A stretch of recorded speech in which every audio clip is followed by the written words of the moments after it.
The advent of these rows about parties in government when parties were banned began on Wednesday the 1st of December. The Daily Mirror revealing a couple of shindigs, a leaving do on November the 27th, 2020 and what the paper described as a festive bash a few weeks later on Friday, December the 18th. In late 2020, these were the rules in London. No mixing of households indoors apart from support bubbles, maximum of 6 outdoors. Bubbles there may have been in number 10, but not of the support variety.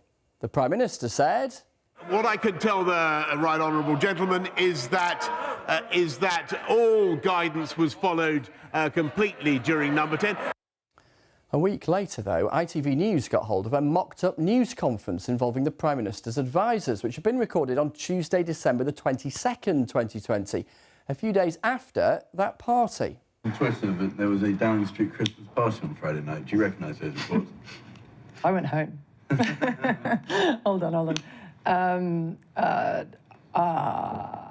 His fictional party was a business meeting. And it was not socially distanced. The day after this video saw the light of day, Allegra Stratton called it a day. Boris Johnson said he was furious seeing his aides laughing about lockdown rules and asked the country's leading civil servant, Simon Case, to look into it all. But he only lasted 10 days as the party investigator after, yes, you guessed it, it turned out a bash was held in his own office. What came next was a trickle of revelations about do's dotted across Whitehall before Christmas 2020. Eyebrow-raising events emerging at the Department of Education and Transport, both, as well as news of unplanned office drinks at the Treasury. But what is a party? There are some grey areas, but then there was this. Ban-Marie and Bonhomie. This is social distancing Sean Bailey style, the Conservative candidate for London Mayor at the time. He's since resigned from chairing a London Assembly committee. Oh, and one more for now. A quiz in Downing Street before Christmas 2020. The Prime Minister between a colleague bedecked in tinsel and another just out of shot in what looked like a Santa hat. Enter next this woman. This is Sue Gray, who currently, on the face of it, has the Prime Minister's fate in her hands. Appointed just before Christmas, she's a senior civil servant trying to catalogue all this partying. And before we got to the Christmas just gone, one more picture. This is the Downing Street Garden on the 15th of May 2020. The Prime Minister said what we're seeing here is people at work talking about work. What we're also seeing is the Prime Minister's wife and people drinking wine. And the rules in May 2020? Avoid in-person meetings. Only absolutely necessary participants should attend meetings. Businesses should also take reasonable steps to avoid people being gathered together. Right, let's call this half-time. The Christmas and New Year that we've just had intervened and the party news quietened. Until that is January the 7th, the Friday before last. Dominic Cummings, who'd survived a brush with the COVID rules himself while working for the Prime Minister, alleged that an actual party in May 2020 had happened that shouldn't have happened. And so the Prime Minister was asked whether he was there. All that, as you know, is the subject of a proper investigation by Sue Gray. So have you already been interviewed by Sue Gray, and if not, do you object to her questioning you again about this? All that is subject for an interview, for an investigation by Sue Gray. ITV News then got hold of the invite for the knees up. Martin Reynolds, the Prime Minister's principal private secretary, sent an email saying, "We thought it would be nice to have socially distanced drinks.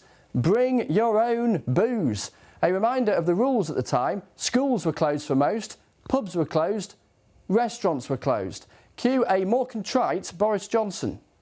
When I went into that garden just after 6 on the 20th of May 2020 to thank groups of staff before going back into my office 25 minutes later to continue working, I believed implicitly that this was a work event.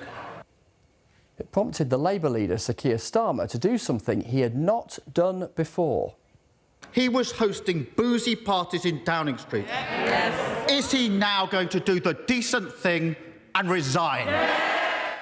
An interesting strategy, because an opposition leader leaves themselves with no headroom, nowhere else to go if they call for a Prime Minister to go and they don't. Incidentally, Sir Keir is partial himself to office-based refreshment that doesn't involve milk and 2 sugars.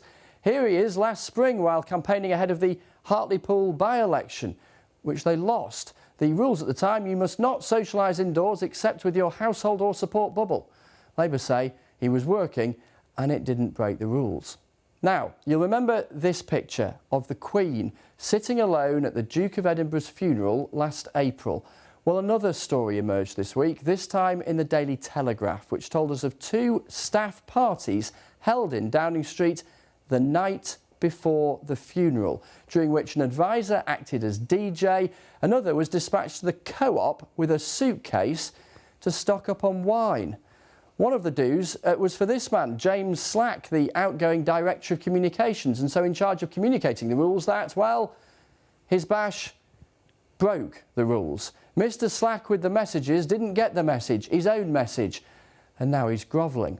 Here are then the bashes in chronological order, the classified results if you like, and yes, it runs to more than 1 page.